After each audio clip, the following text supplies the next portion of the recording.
Hello, this is Alexander Cross, Criminal Defense here in the San Francisco Bay Area. If you'd like to learn more about criminal defense, be sure to subscribe to our channel, Law Offices of Cross and Associates, and feel free to ask questions in the comment section below. So we received an interesting inquiry here on our YouTube channel. This has to do with somebody who got accused of a armed robbery. Criminal attorney, criminal attorneys, criminal lawyer, criminal lawyers, DUI attorney, DUI attorneys, DUI lawyer, DUI lawyers. Let's see here. My 17-year-old son is accused of attacking and taking the cell phone of a person, threatening him with a hammer. Well, that flat out, yeah, that's an armed robbery, all right. That's a violation of Penal Code Section 212.5. That's a felony that carries up to 6 years in state prison, and it's a strike. However, in this case, it's going to be a little bit different because we're talking about a 17-year-old, and there's a good bet that he might not be charged as an adult, you know, especially if the alleged victims didn't get hurt. So in that case, his matter is going to go to Juvenile Court, and all the evidence is going to have to be ordered. And then once the evidence is ordered, it's going to have to make it, a determination is going to have to be made on the level of credibility of the evidence. Now, here's the deal. This is something you have to really understand about Juvenile Court. Juvenile Court, there is no trial by jury. There is no trial by jury in Juvenile Court.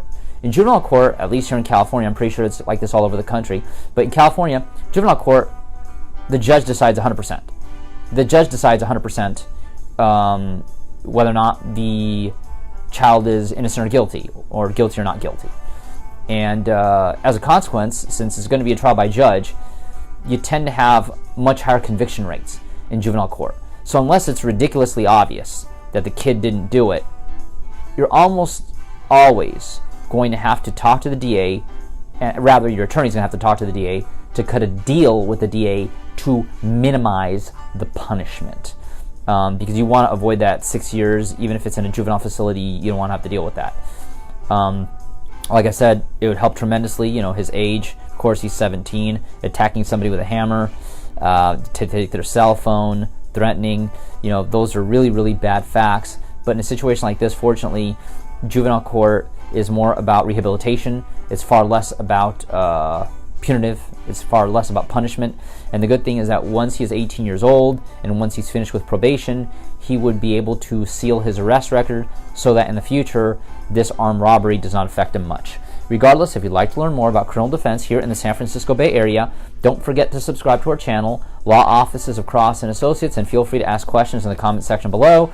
But if you've been accused of a crime and need representation in court, call us now for free consultation here in the San Francisco Bay Area at 1-800-862-7677. On our next video, we're going to be talking about the case of somebody who got accused of working without a contractor's license.